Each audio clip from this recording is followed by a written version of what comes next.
நம்ம புரிஞ்சுக்கலாம்.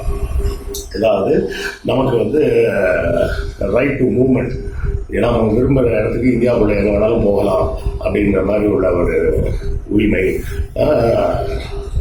Right to live, உயிரும், ரைட் டு ஸ்பீச், பேச்சு உரிமை, இந்த மாதிரி பல உரிமைகள் அடிப்படை உரிமையாக வரையறுக்கப்பட்டது.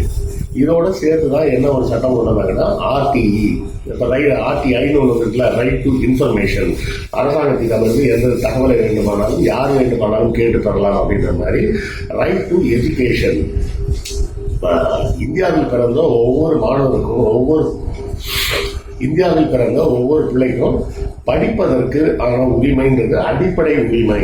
அது அவர்களது சுற்றுப்புற சூழலோ அவர்களது பொருளாதாரத்தை பொறுத்தவெல்லாம் கட்டுப்படுத்த முடியாது. அதை அரசாங்கம் இன்ஷூர் பண்ணணும் அப்படின்னு சொல்லி ஒரு சட்டம் கொண்டு வந்தாங்க, பள்ளிக்கல்வி அப்படின்றத. அதாவது